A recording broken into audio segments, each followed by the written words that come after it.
Welcome to the official Tennis.com podcast featuring professional coach and community leader, Kamau Murray. Welcome to the Tennis.com podcast. I am your host, Kamau Murray, and we are here with probably the most famous voice in tennis. You and Andrew Krasny. Krasny's amazing. Krasny's amazing. The most versatile, talented, ambidextrous, serve a $130 on both sides, righty and lefty. I don't know how that doesn't get him to be number one in the world in singles, but we'll find out how. Coach of Syracuse University for 7.5 years, 1993 French Open doubles champion, former world number one junior in singles and doubles in 1984. He is the definition of how to keep the game alive, stay in the game, and bring energy to the game, and bluff your way to a World Team Tennis Championship against Mr. Luke Jensen. Welcome to the show. Thanks, Coach. I thought you got to say, like, just been living on a scholarship for way too long. Right. You are like living on a scholarship. I mean, you are everywhere and do everything and have so much knowledge. And one of the things I love about you and your brother is that you're from the Midwest. We hear all this crap. Me, even as a coach now, I hear all this crap that you got to move to Florida, you got to move to California, got to move in Texas. And I like go down the list of all the players that grew up in either New York, Midwest, Kansas City, and like you can make it being from here. But you know, it takes some work, right? And you got to be tough. Sure. Everybody's not tough in tennis. We got some softies, right? But you're not one of them. So tell me about growing up playing tennis. And outside of Florida and California, to me, the Midwest section is the toughest section. Oh, absolutely. Yeah. So tell me about growing up playing tennis in Grand Rapids, Michigan. Yeah. So we were just blessed. Number one, our life coaches, right? Our parents are the drivers of this bus, and they have a dream to give us an opportunity. And they weren't tennis players. My dad was a football player. My mom was a frustrated basketball player before Title IX. So they were children of parents that grew up in the Great Depression. So knew, blue collar work ethic. Sports really wasn't on the radar. So when my parents had children, they wanted to give us an athletic opportunity wherever we wanted to go. So all four of us ended up playing in the Grand Slams. I was very blessed to play with my brother and my two sisters in mixed doubles in all the slams. So that was just amazing considering coming from a very small town. Grand Rapids was really kind of a tennis opportunity. I grew up on a Christmas tree farm with my siblings, about an hour and a half, 2 hours north of that. So no indoor tennis, but tennis was booming at that time. This was like the mid to late 70s. It's Borg, McEnroe, Connors. It's tennis houses like Midtown in Chicago was really kind of like the cornerstone of everything in the North, because you had to go through Midtown to be anybody. Right. Because you couldn't play year round, but you could at Midtown. And from Midtown, you started to see like Detroit, Lansing in Michigan, Grand Rapids in Michigan, these tennis houses being built where guys like us could now even the score, if not do better than the southern states, Florida, Texas, California, because we could go before school, after school. It was raining, snowing, it didn't matter. Where the kids in the South, if it rained, they were out of luck. They didn't have indoor places. So we were blessed to be have a couple of parents that wanted to give us the opportunity. And to be honest, because I had two sisters, my parents saw tennis as our family glue. That was a sport that kept us all together. We could go to tournaments all around the state in the section where we both could play. My sisters could play, we could play, and then family tournaments. My parents played, my grandparents played. So it was really the sport that kept us all together instead of one played football, another one played soccer, another one played something else. Yeah. So it was the one sport that brought us together. And the Midwest values, in my opinion, that mindset to get in the cold, to get out of the van, into a tournament, into practice, really served us well when we started branching out and had to really, fight for our money, fight for our living. So my wife's family is from Baldwin, Michigan, which is near Big Rapids. Oh, yeah. I was just in Big Rapids about 10 days ago for like 3 days. For like a family reunion or something? Family event kind of thing. The best hotel was like a 2.5 star. You know what I mean? You're eating at a coffee place called Big B's Coffee. Very quaint, but tough. But I mean, it is sort of that hard nose. Yeah. Not a lot of distractions, right? If you have a focus, it's a great place to like dig into yourself. Yeah. You know what I mean? Baldwin's a great spot. So I grew up in Ludington. Keep going on the 10, yes. and you're right there. So Baldwin is some really, tough customers out of Baldwin. Great fishing out of there. White Cloud. Oh yeah, of course, yeah. You didn't know. See, I get around to the West. I got a speeding ticket because I'm working with Coco Vanderway. So during the Midland tournament, I was going between Midland and Ludington just at my parents' house. And I got a ticket like going way too fast. Baldwin police got me. It's a tough corner. You didn't just pull I'm the most famous person from. That doesn't work. Does not work. If anybody's driving through Michigan, you all are famous for giving out-of-towners speed tickets. Just FYI. Yeah, especially Illinois. If you have an Illinois plate, you are a target. Yeah, it's like, y'all are haters. Everyone from Detroit wants to be from Chicago. So you all you all hold it against us. That's right. So anyway, you go to USC. Yep. In 86 and 87. And at that time, what I found was very interesting, you didn't spend that long there. Mm-hmm. And like right now, if you win NCAAs, you play at UCLA, you play USC, you look at Creasy and Mackie McDonald, it's sort of, or even Steve Johnson, there's sort of a clear barometer for, all right, I'm going to make a living playing tennis, right? Because you can play 25s, 50s, 75s, all that kind of thing, right? But then it was kind of like you had to take a chance to leave school early, right? And the money wasn't as great where, even if I lose first round of every slam, right now, you make $400,000, right? It's $100,000 to lose first round. Yeah. Back then, it wasn't that. So how did you have the balls to leave so early? Right. Again, aren't we all blessed to meet certain people in our lives? So I was the #1 junior in the world in 84. Ed Berg had already kind of Greg Krickstein was out of that. So I kind of fell right behind those guys. Boris Becker just won Wimbledon, about to win Wimbledon in 85. So we were all kind of in that junior class. And Arthur Ashe was our Davis Cup captain for the United States. And so he, at the US Open, and he goes, he asks for a meeting. Arthur Ashe asked for a meeting. It's unbelievable. No parents, no agents, no anything. Just, I get this a one-on-one with Captain Ashe. It's just amazing.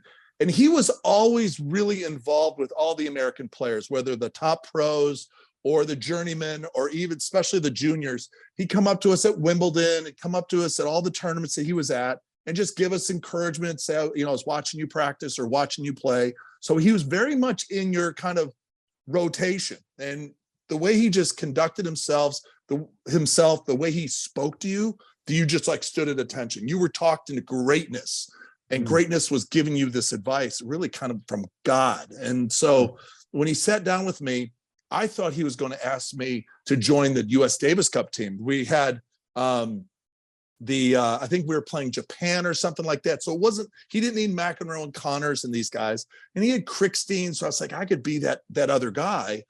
Japan's not going to be a tough tie. And I walk in and he sits me down and he asks me if I'm going to turn pro or not. And I go, well, I'm thinking about it. I've got a couple of contracts, this and that could be on the table. And he goes, and I totally didn't know what I was walking into. And he was totally prepared. And he goes, I think you should go to college. And that was the last thing that, I was like, I'm thinking I'm going to be on the US Davis Cup team. And the next thing I'm thinking, now I'm going to college. And he said, well, I went to UCLA. John McEnroe went to Stanford. Connors went to UCLA. Stan Smith went to USC.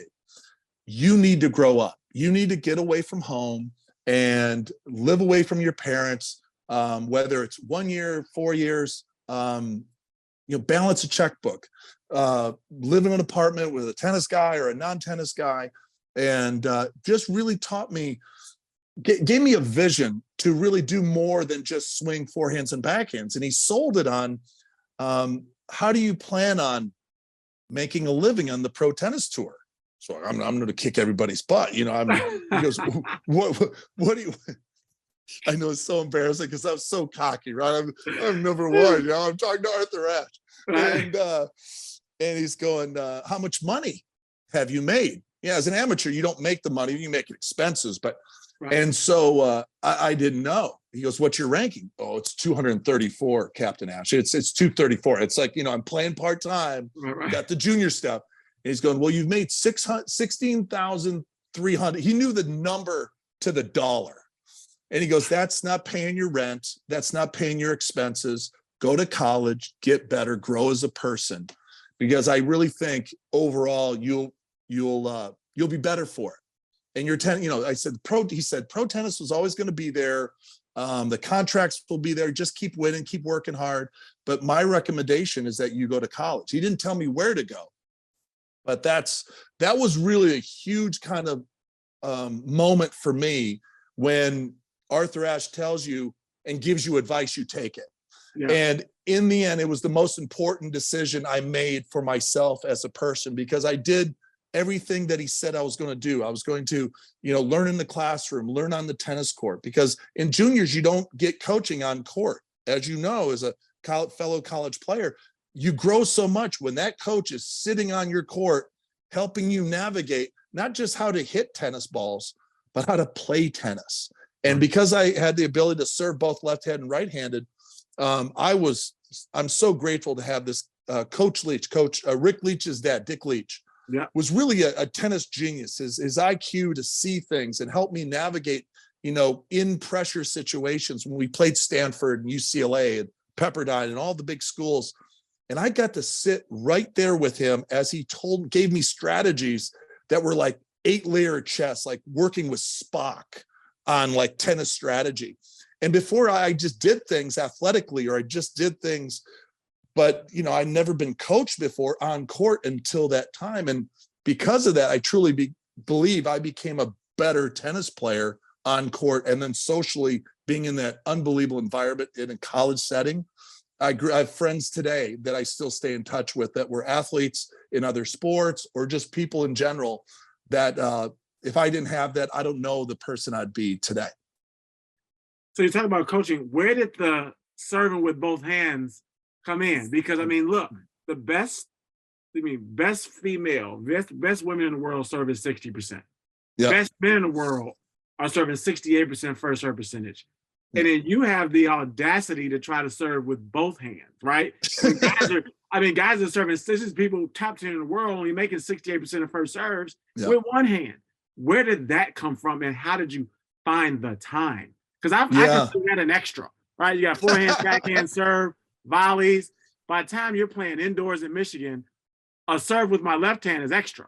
That's not, know what I mean? So where'd you find it?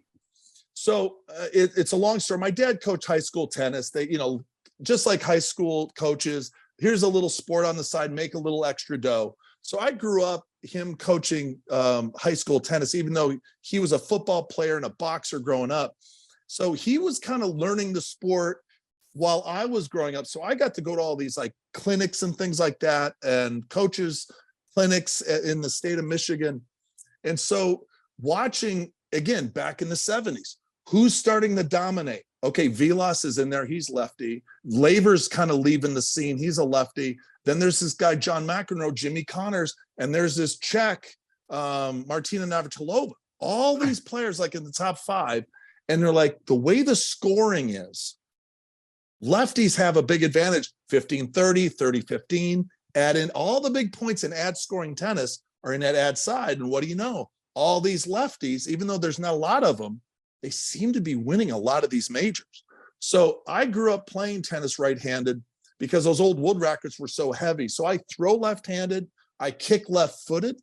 So there was some leftiness in me.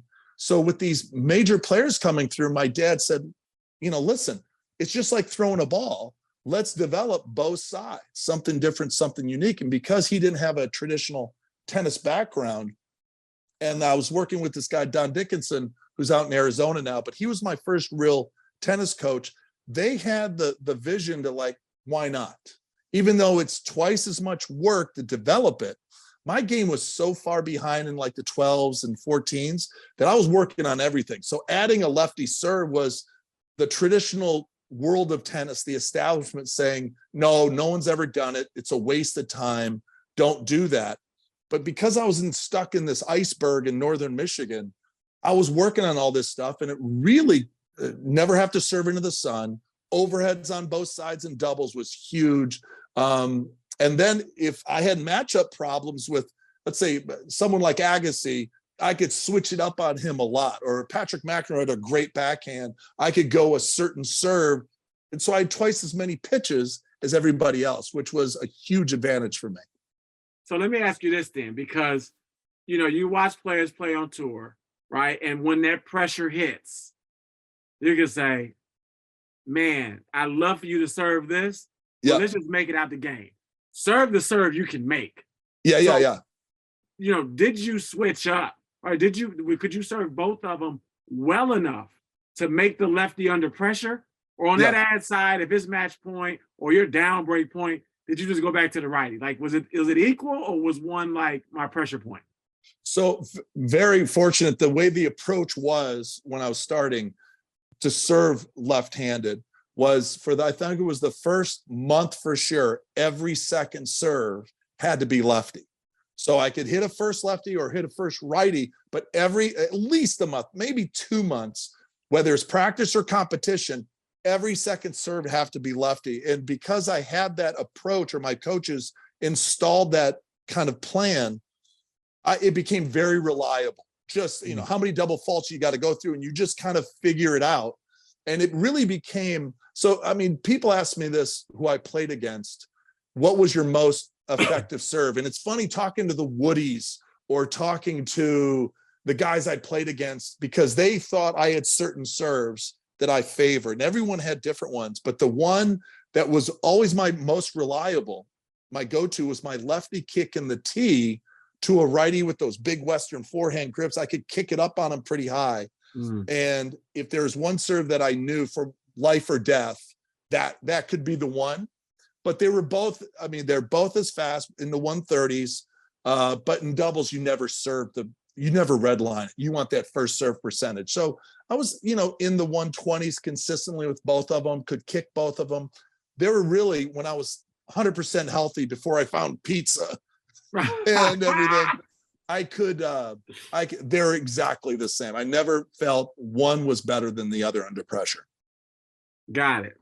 That's interesting. And it's interesting to serve a lefty serve to the ad side to a righty's forehand. Right? That's almost like, why bother, right? It's almost it makes sense, right? It's like, damn, that's kind of weird. Yeah.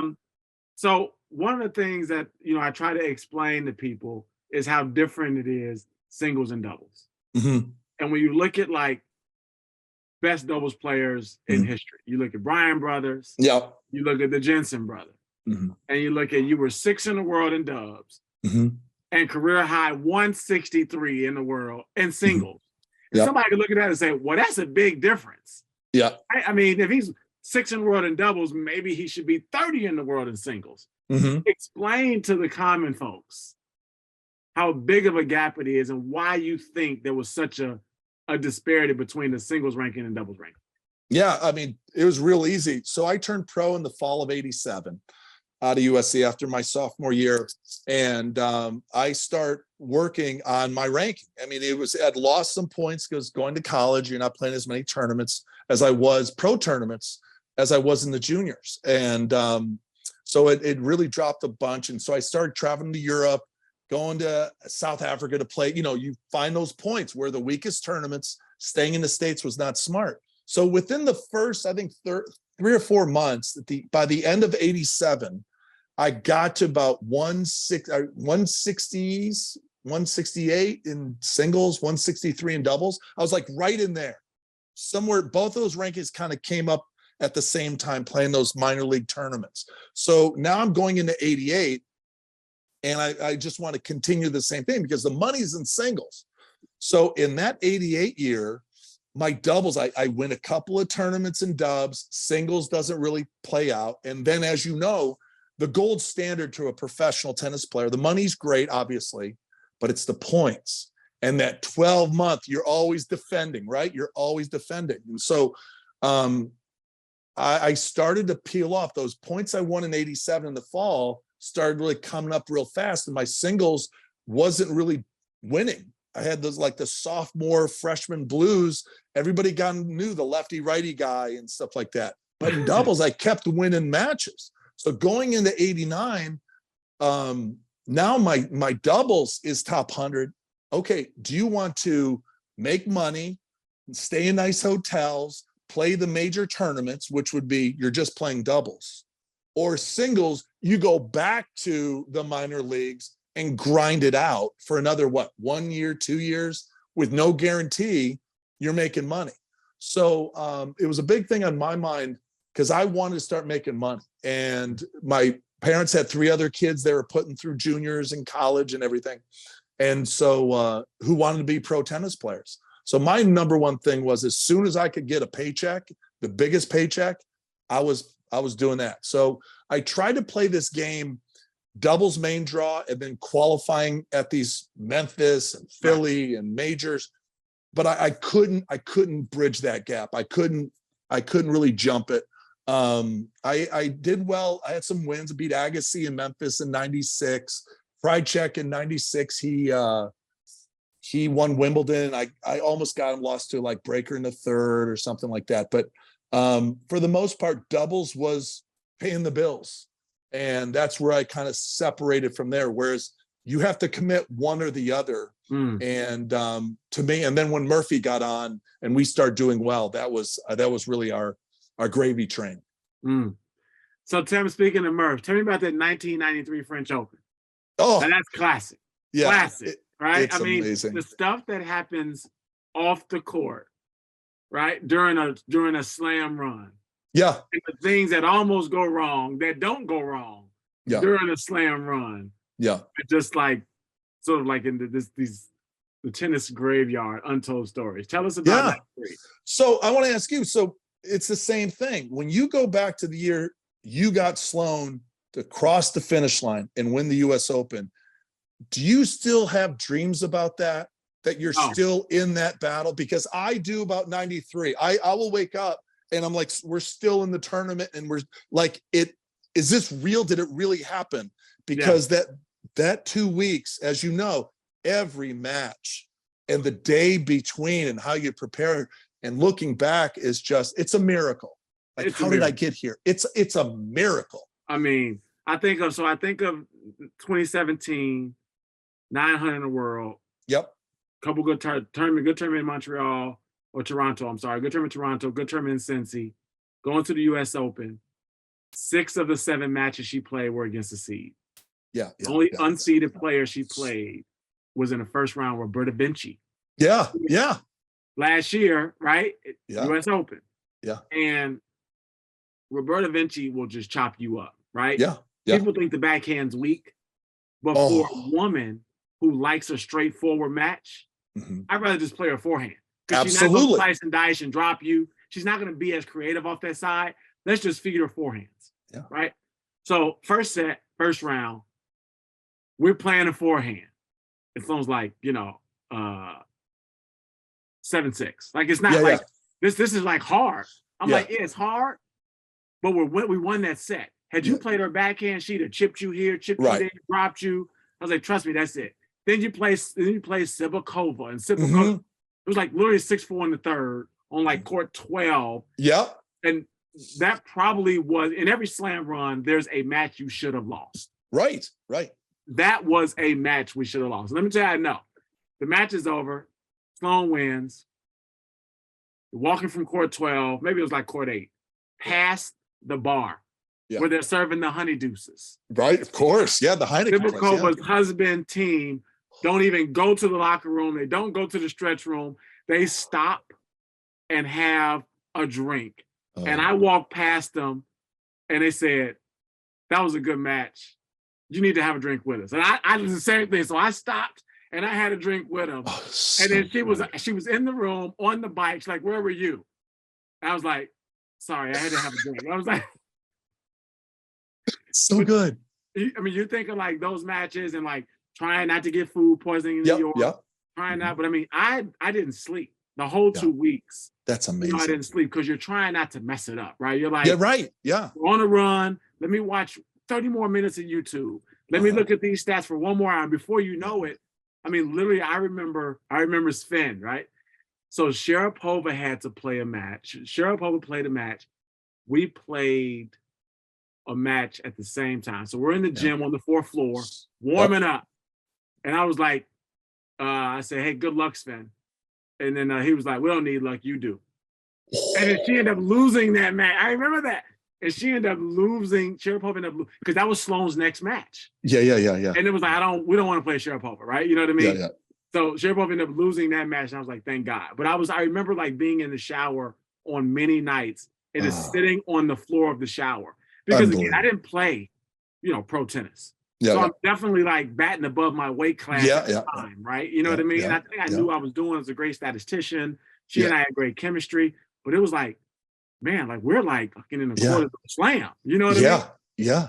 We're like, everyone's going home and we're like the only ones here. So I definitely was getting the like, whoa, what's happening? Let me just lock in, right? You know what I mean? And then like I had this sweatshirt that I wore for the whole 2 weeks and it stunk so bad. It stunk. You can't you wash gotta it. Wear it. You can't wash it. Can't wash it. No. You can't wash it, right? No. So tell me about 93, because I know the story. Same thing. So Murphy and I started play in 93 as pros. He's 2.5 years younger. He stayed 3 years longer in school while I was out there just working on my ranking and doing the pro thing. And so when he turned pro in 90, he had to go through the minor leagues too. So he's playing in all these small places and I'd join him from time to time, but I was top 10 at the time with another guy, this guy, Laurie Warder from Australia. And after 92, Laurie and I split up because Murphy and I always had a dream to play on the tour together. And this was our moment. He had I think he was in the top 100 at that point in doubles. And so we could get into most of the tournaments and we start out and we did okay. We got the semis of Sydney, I think first or second round of the Australian, doing okay, but no real breakthroughs. And so going into the clay court season, we got into this like losing streak. And it came down to Hamburg and we lost 8 tournaments in a row first round. And I got points coming off all over. I've got finals of Rome, one in Bologna, quarters of the, so as you know, you start adding up those chips that are both about to fall off like dominoes. And we'd lost all these matches, 8 matches. And that's a long time to just go over.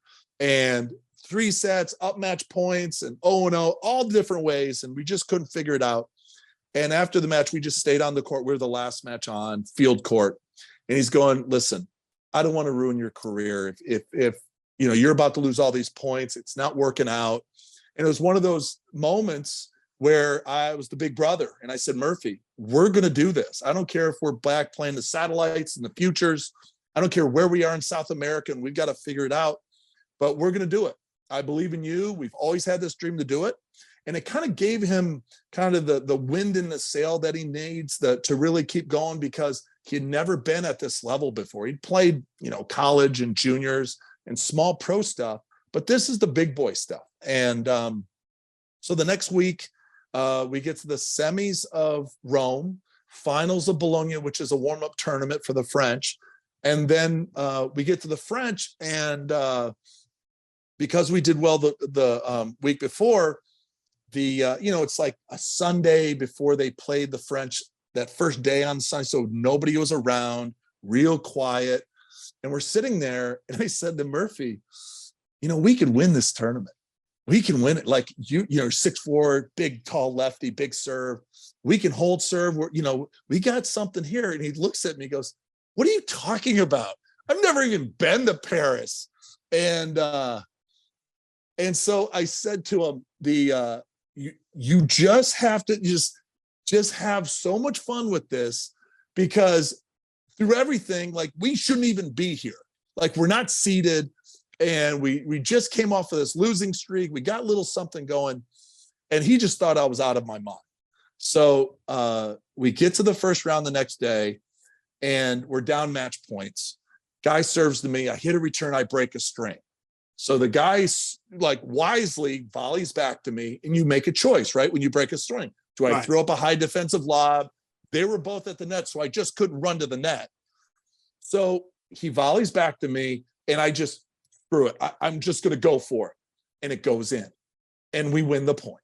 And so it's like, we end up winning that match 12-10 in the third. The second round, we're down match points. We win 12-10 in the third. Third round, we're down 5-3 in the third. Murphy and I are fighting against each other on the court, and rain comes. The tennis gods give us a little break. Well, I know they pull the covers.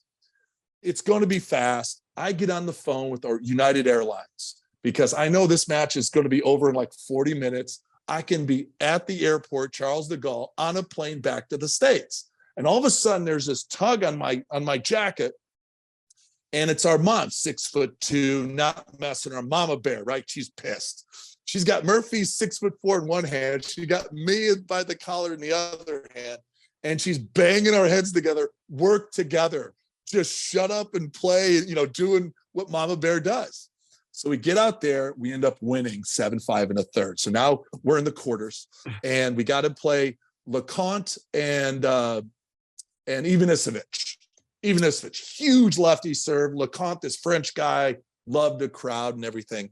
So we're in the second week, and this, I didn't know which player it was, but someone said, if you guys win this thing, you got to have a celebration.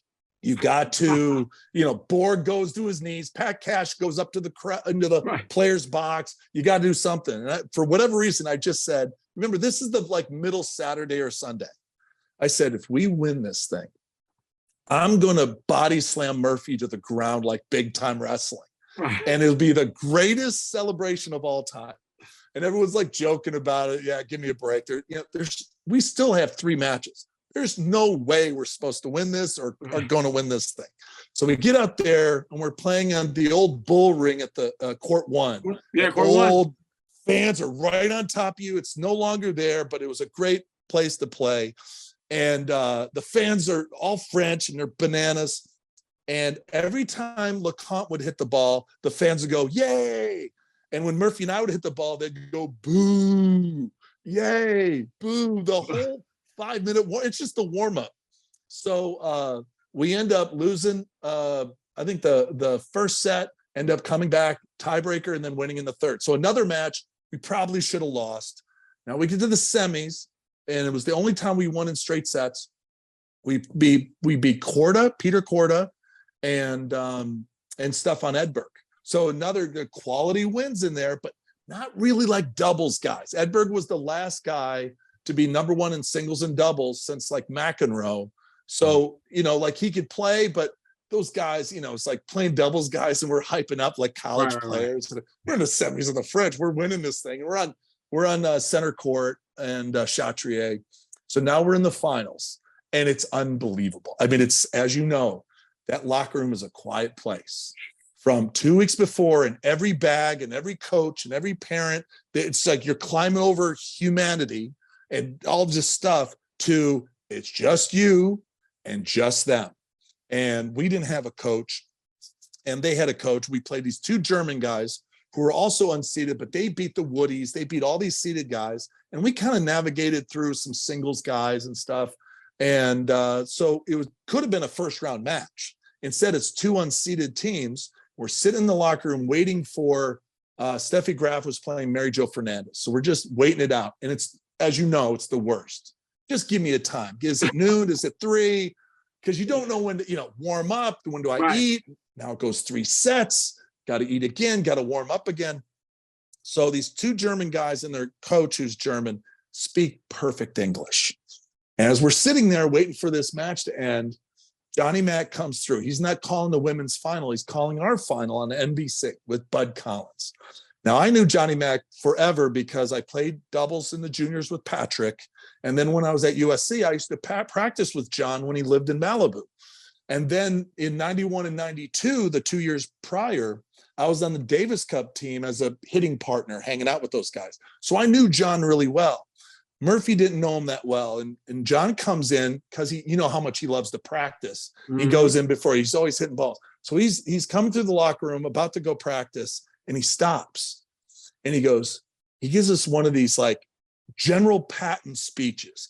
I want you to take these guys back to the beaches of Normandy. Now it's the day before the 49th anniversary of D-Day. And it's a big deal in France, like France was liberated and all this stuff. So he starts going, and I want you to take them back there and kick their ass, and this whole like huge like motivational speech. And the whole time I'm thinking, these Germans, I mean, they're 10 feet away, speak perfect English. They weren't even alive for D-Day. And McEnroe just going off. Murphy is going, why is John McEnroe yelling at me? And so then as soon as he got in there and like yelled at us, he left. And we're like, what just happened? But it took the edge off. Like we were more like concerned with what the hell John McEnroe just said than, we got to go out.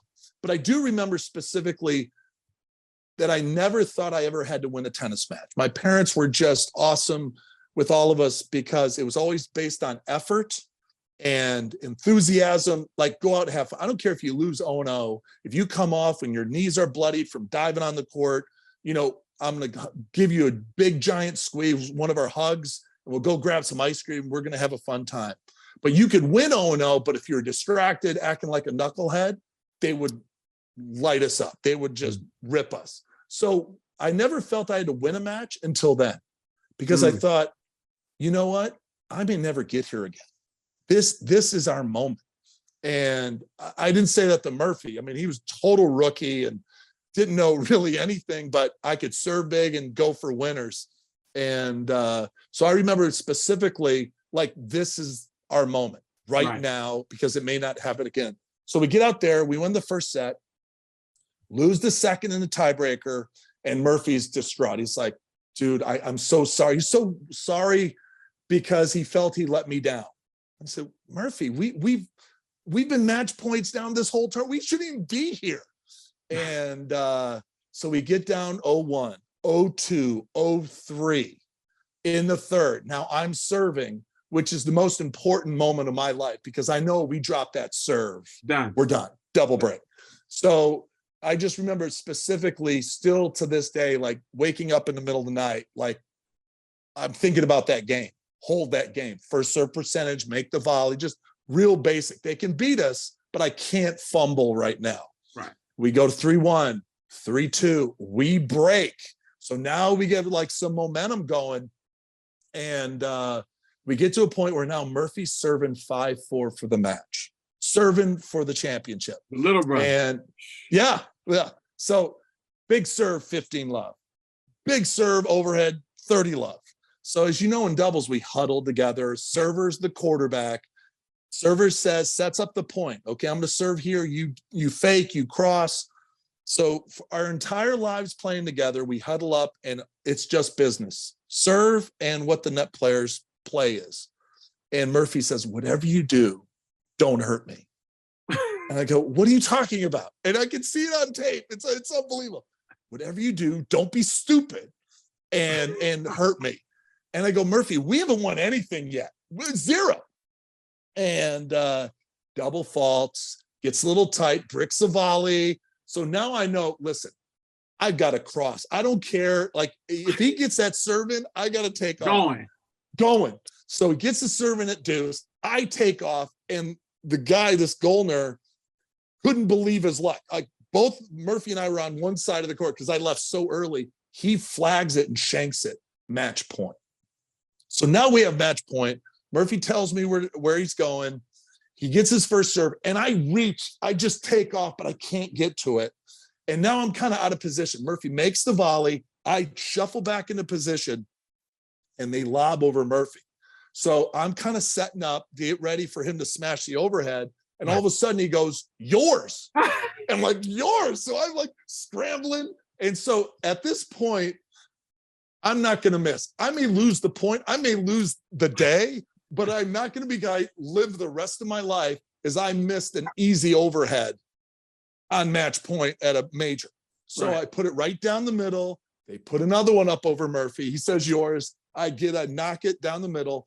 And then Prentice tries to rip he went into a brain cramp because he rips a forehand from deep behind the baseline. He misses. We win. Unbelievable. We just win the major. I go down and in a crouching position, and I go to hug Murphy. Well, he's 6'4". He's coming down to get me. As I come up out of this squat, I clock him with a forearm, and you see it on the film. And I break his jaw. No, hand to God, I break his jaw, and now he can't feel his face. Probably a concussion, but he's like, he can't feel anything. And all of a sudden, we're just around the service line. The German guys, our opponents, are walking up to the net to shake hands. Fans are going crazy. And Murphy's yelling every bad word you can imagine. I told you not to hurt me. You say he thought he was bleeding, but he couldn't feel anything. So that you could see it on tape. The German guys looking at us go, what is wrong with these two guys? We're the ones who lost. And so Murphy's so pissed off at me. Rah, rah, rah, rah, rah. He grabs his bags and starts walking off the court. The tournament director says, Monsieur Murphy. He's like, what? You must pick up the trophy. So he slams his bags down, and back in the day, you used to have to climb these stairs to the president's box and everything. So it's red carpet. So he walks like he's the singles player. I'm with the two German guys who just lost. So he walks up there, grabs the trophy. Now, in every doubles championship in the history of tennis, there's a beautiful picture. One guy's on one side, the other player's on the other, partner's on the other side, and they hold it up, and it's a great moment. Murphy takes our trophy, holds it up in the air like he just won the singles, and I've got 3 fingers on the trophy. I'm on my tippy toes, and that's all I got. That's the only time I got to touch that trophy because he was so mad at me. I've taken this thing, and that's our French Open story. Oh man, let me tell you, that place. I mean, we talk about the French Open in Paris, right? Roland Garros in Paris. I remember 2018, you get to the finals. Yeah. And we leave the stadium, and all of a sudden, the police are following us. I'm like, I mean, what did we do something? I mean, what's going on? So they followed us all the way to the hotel. No one told us that the 2 finalists get security between the finals, between the semis and the finals. Yeah. So now we got security following us all the way home. They're almost getting an accident. They're cutting us off. I'm like, are they chasing us? Or are they trying to protect us? They come to the hotel like, oh, we're going to be here the whole time. So then they come into the hotel. All right, now we got it. So they come into the hotel. One guy's outside the hotel. One guy's sitting on our floor, just leaning against the wall all night. So, me and Sloan, this is during the 2018 French Open, me and Sloan never went to dinner. Not one night. So just room service. No, she would go without me. No her way. would go without me. So I think we went to dinner one night to get some Korean barbecue. Yeah. And after that, it was her and her mom and her friend. We did not go to dinner. We went to practice, went to matches, came back, she did her own thing. I would eat and I would go to Miss Co.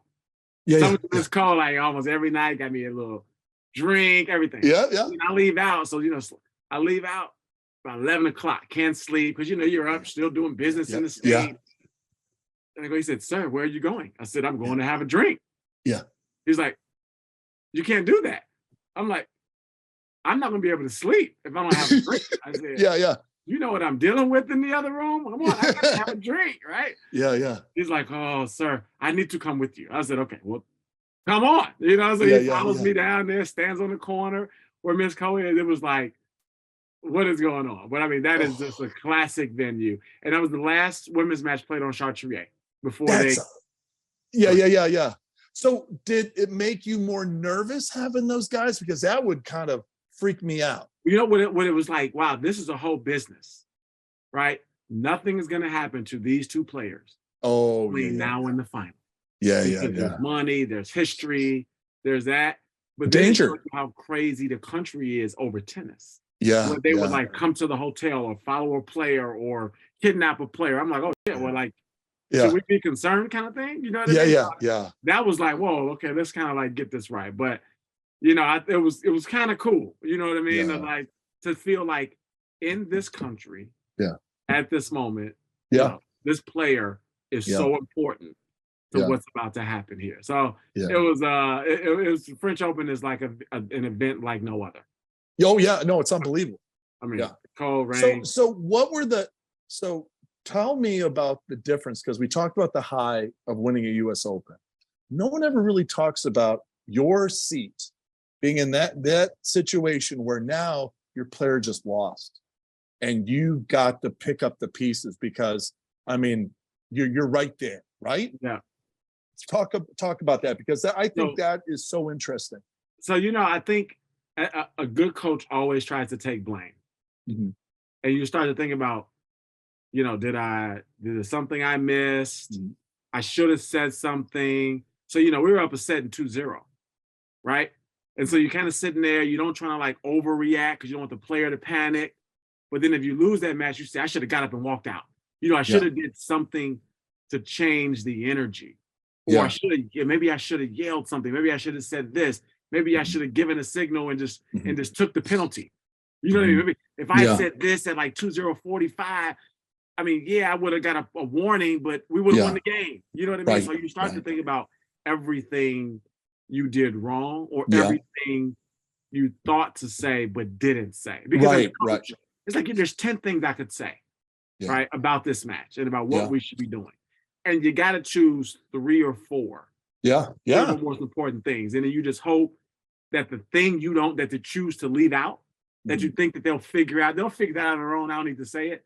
It doesn't come back to mind. So I think that was, it was a low moment for me because I took a lot of responsibility in terms of, I could see the energy going the other way. Right. I mean, because I think that year Hallett must have bought 2,000 tickets. It was so many Romanians. I mean, I was where did all these Romanians come from? I'm like, what the hell? I'm like, there's no way that there's this many, right? There's no way, right, that they managed to get tickets. So, I felt like I probably could have done something more dramatic, like walk out. Like, I'm so pissed off, I'm gonna walk out the stadium. And then she's like, I can't believe he left. You know what I mean? Think about that. So I think that was it. But then you got to like recover. You know what I mean? So, and I don't think we recovered that well. Went to, you know, Wimbledon, lost first round, didn't do anything City Open, and then got it back together kind of, you know, US Open quarters, year-end championship kind of thing. So I think we kind of got it back together. But it was a hard one. You know what I mean? Because the thing with tennis, you win one slam, people say, oh, that was a fluke. They got lucky, right? You win 2 on 2 different surfaces. It's kind of like, okay, that person is going to go to the Hall of Fame, right? And you try to help. You want to try to help that player sort of get that. So that's hard. And I think that the lowest point was after US Open 2017, Sloane lost 10 matches in a row. Right? Remember that right before Miami? Lost 10 matches in a row, and then she comes back with Miami, and that kind of led us to the French Open. I mean, that's low, because then you start to get all the bettors who are sending death threats on Instagram. It's unbelievable. You suck as a coach. You should kill yourself. You should kill her. I mean, it was like, bro, it's just a tennis match, right? That kind of thing, right? Then you start to question yourself as a coach, because now the family are like, oh, maybe you need to switch coaches. You know, maybe the media, maybe they need to switch coaches. Maybe she needs a new voice, maybe that. And it's just like, no, we just the hiccup, right? Like hangover. Grand Slam hangover kind of thing, right? Absolutely. But luckily, between I would say US Open and, you know, Miami, stuck with the program. Eventually, we figured it out, and then ended up being number 3 in the world the next year. But if you panic after that, maybe 2018 doesn't happen. So I think that was sort of the low for me. It's like, damn, we were so close. I should have said this. I knew that was going to happen. I should have said this, or I should have walked out and like made a scene or something. You know what I mean? You know, so it's that kind of thing. People don't understand, and they say, oh, you know, you can coach now on the tour. It's like, you don't understand. You know, it's one thing when you're in a player's box in a big court, but you're on the side courts. like you have a couple of words at the most, and you don't want the other side to hear it. So they're not that close to you. Yeah. So like you said, you got to pick your phrases, and your timing has to be spot on. Yeah. So you coached at Syracuse, you coached women, right? Mm-hmm. And one of the things, like you hear on tour, you hear the guys, coaches, the guy, people who coach guys sort of laugh at the coaches that coach girls. They're like, we coach tennis and you guys coach emotions. Yeah. How was your experience coaching Syracuse women for 7.5 years? No, what's great is that I got to recruit the players. So if anything went south, it was on me. I didn't do enough homework and recruit the right player. Because we're in a snow belt, I mean, I used to have recruiting trips. They'd come in February because I really wanted, whether they came from especially Florida or California, Texas, like, okay, if you're really interested here, this is what you're living in. It's not August. This is February in Syracuse, New York. And the university turns the heat off when we practice to save money. Like, you can see your breath indoors.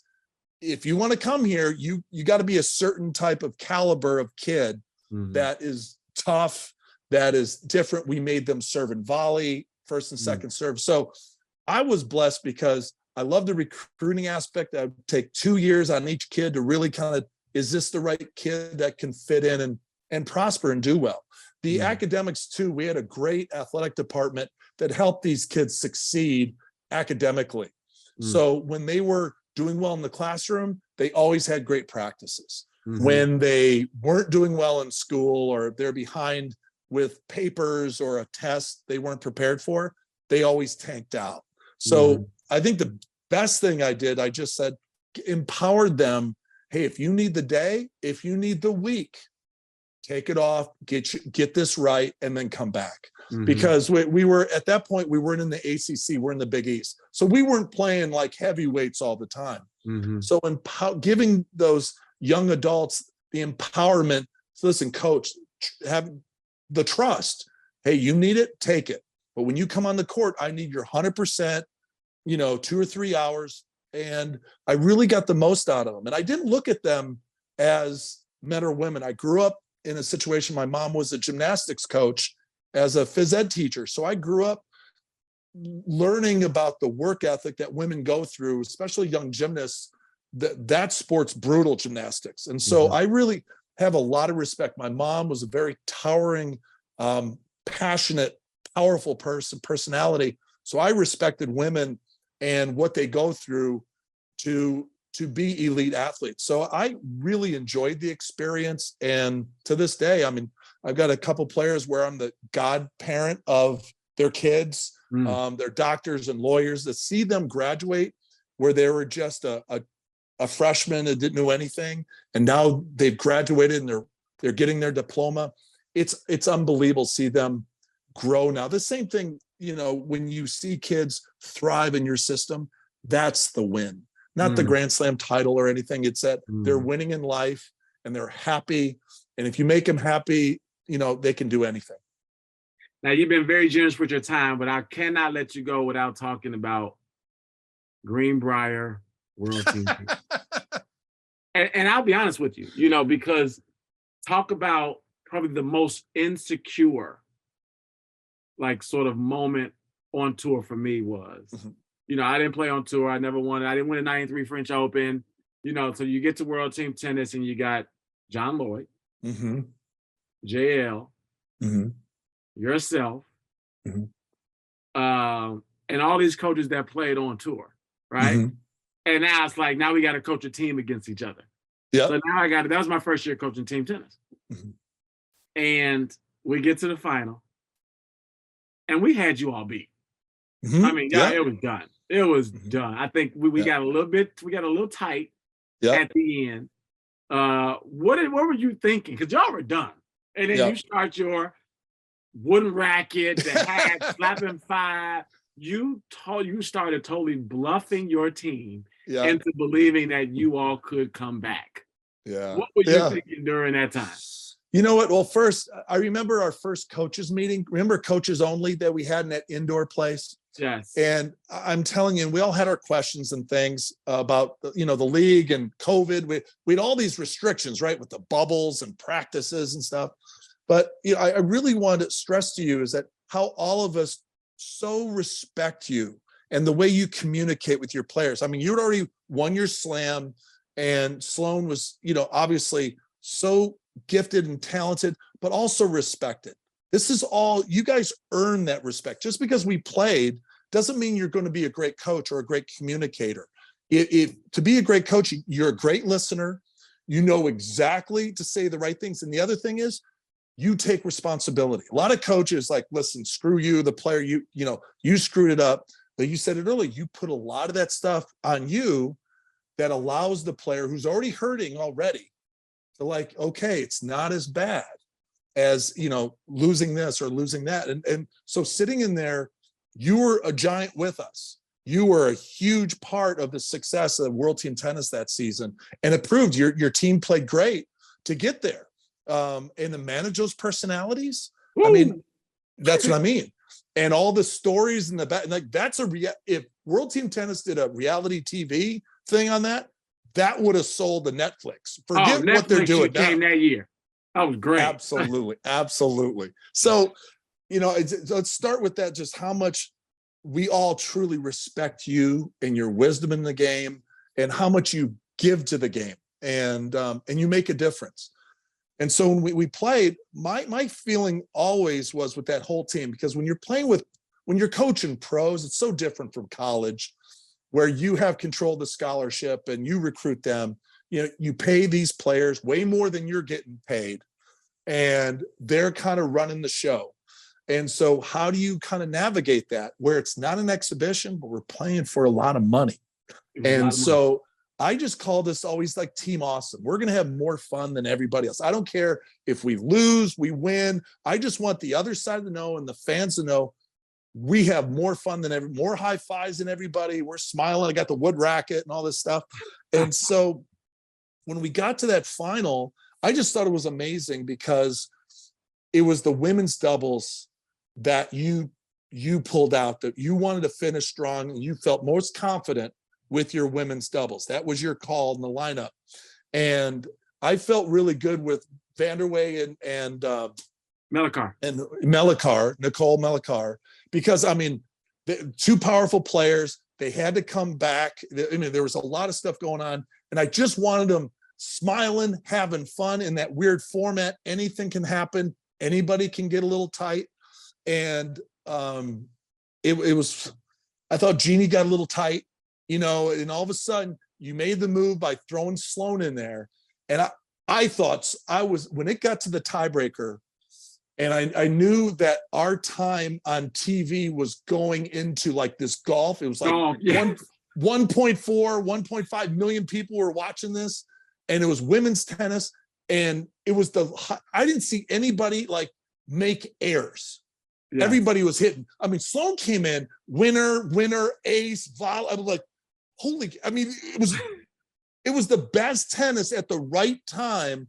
And I was just so amazed. And so Sloane goes with that ace at 6-all, or 5-all, or whatever it is. Yeah. Boom, ace to the tee. And so, as you know, I love that format for that because of COVID, no ball kids. So being on the court, I love that we could get the ball for them, that little mini huddle that we all have. I love that because it really shows a different side of tennis that normally you don't see. You can really help that player navigate the moment, the situation. And Coco was, I want it. When a player has that Michael Jordan, nobody else is getting the ball. Nobody else is taking the shot. I'm taking the shot. And that's who you want. So you have Sloane, who's a Grand Slam champion. Bethany Maddox-Sands, who's a Grand Slam champion. Nicole Mellicar is a Grand Slam champion. And Coco Vanderway is a Grand Slam champion, says, I'm taking it. Not I want, you usually go, who wants it? No, there was no doubt. And so it's like, as you know, you just back off. You want it, you take the shot. And it was just, to me, just hyping everybody up. Like, it is magical to come down to one deciding point. Never happened in tennis history, so much on the line. And you got your player wants it. No matter what, you ride with that player. And I call her Clutch because of that. That's her nickname I've given her, a Clutch Vanderway. And she told me she felt that Sloane was going to go right back there, right where she ate that ace, right down that tee. And she sat on it, and she knew Bethany was going to cross. You know, as a doubles player, you're always going to nibble. You're going to nibble a little bit. And she just rifled it down the line. And it was the only time, I'll never forget this, because it was that hesitation on that call with the Hawkeye. And I was like, oh my God, it's the only time this thing is going to glitch. Did someone turn the power off or something? And, you know, it was a micromillimeter or whatever. A human eye would have called it out. If it was a 100%. Human out there, you guys would have been won. 100%. And that was $100,000. That was a lot of money. I would Darn right. That was probably if anyone listens to this podcast and you did not see that, I would go to YouTube and watch that tiebreaker. Mm-hmm. That was probably the best world team tennis moment. Yeah. I mean, and evident of the viewership. I mean, so many people that I know don't watch tennis have to be tuning in for the golf and end up watching tennis. It was so great. And I would say, as a coach, I always think back, should I left Jeannie in and maybe she would have figured it out? I was like, no. You gave her, you have to pull it. That's your job. That's what I mean. You could, if you don't put in Sloane, that is your player. You're done. Remember, I learned this through, especially in college, that you got to put in the best player. Yeah. What singles, doubles, whatever. And so when I see, if you remember the very first, you had us playing mixed first, and Jack got us in that position. He played 3 sets every single match that second week just to get us in there. And then we had this trade to get Melikar and Vanderway. Yeah. And so in the mixed, because Jack had played so much, I didn't have him in the mix. So I just thought, Neil Skupski, you're going to play, and then give Jack just 2 sets. Give me whatever you got. And it was a little overcast at the beginning of that match. So Jack comes to me and says, if you want me to play, I can play.